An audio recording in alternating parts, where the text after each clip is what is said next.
क्या आपने भी ये सुना है कि ट्रेडिंग करने से लोगों का घर बिक जाता है? क्या सच में ऐसा होता है या ये सिर्फ डराने वाली बातें हैं? क्योंकि अक्सर जब कोई ट्रेडिंग शुरू करता है, तो सबसे पहले उसे यही वार्निंग मिलती है, सावधान रहना, नहीं तो सब कुछ खो दोगे। लेकिन इस बात के पीछे की असली सच्चाई क्या है? आज हम उसी को समझने वाले हैं, बिल्कुल साफ और बिना किसी भ्रम के। सबसे पहले एक बात समझ लीजिए, ट्रेडिंग खुद में गलत नहीं है, लेकिन गलत तरीके से की गई ट्रेडिंग बहुत खतरनाक हो सकती है। यानी घर ट्रेडिंग की वजह से नहीं बिकता बल्कि गलत फैसलों, लैक ऑफ नॉलेज और अनकंट्रोल्ड इमोशंस की वजह से बिकता है। जब कोई बिगिनर बिना सीखे, बिना स्ट्रैटेजी के मार्केट में एंटर करता है और जल्दी पैसा कमाने के चक्कर में बड़ा रिस्क लेता है, जैसे पूरे पैसे एक ही ट्रेड में लगा देना, लेवरेज का गलत इस्तेमाल करना या लॉस होने पर रिवेंज ट्रेडिंग करना, तो धीरे-धीरे उसका कैपिटल खत्म होने लगता है।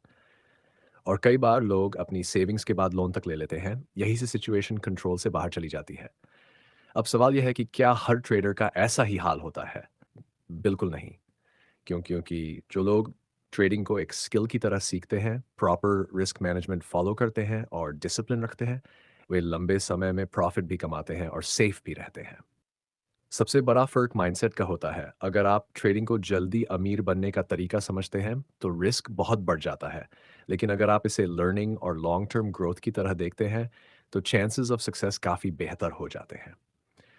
अब एक और इम्पोर्टेंट बात, रिस्क मैनेजमेंट। यही वह चीज़ है जो आपको बड़े नुकसान से बचाती है। सक्सेसफुल ट्रेडर्स कभी भी अपने टोटल कैपिटल का छोटा हिस्सा ही एक ट्रेड में रिस्क करते हैं, स्टॉप लॉस का यूज़ करते हैं और लॉस को एक्सेप्ट करके आगे बढ़ते हैं। जबकि बिगिनर्स लॉस से डर कर या उसे रिकवर करने के चक्कर में और बड़ा नुकसान कर बैठते हैं। साइकोलॉजी भी यहाँ बहुत बड़ा रोल निभाती है। ग्रीड आपको ज़्यादा रिस्क लेने पर मजबूर करती है और फियर आपको गलत समय पर एग्जिट करने पर। अगर आपने इन दोनों को कंट्रोल करना सीख लिया, तो आप हाफ बैटल जीत चुके हैं। अब रियलिटी की बात करें। हाँ, कुछ लोगों ने ट्रेडिंग में इतना लॉस किया है कि उन्हें अपनी एसेट्स बेचनी पड़ी, लेकिन ये एक्सेप्शन है, रूल नहीं। और ये मोस्टली उन लोगों के साथ हुआ है जिन्होंने बिना नॉलेज, बिना प्लान और बिना कंट्रोल के ट्रेडिंग की। इसलिए ट्रेडिंग को ब्लेम करना सही नहीं है, बल्कि अप्रोच को समझना ज़रूरी है। अंत में बस यही समझ लीजिए, ट्रेडिंग एक पावरफुल टूल है, जो आपको फाइनेंशियल फ्रीडम भी दे सकता है और अगर गलत इस्तेमाल किया जाए तो नुकसान भी। सब कुछ इस बात पर डिपेंड करता है कि आप इसे कैसे यूज़ करते हैं। तो अब खुद से एक सवाल पूछिए, क्या आप भी बिना समझे रिस्क लेकर वही गलती करेंगे?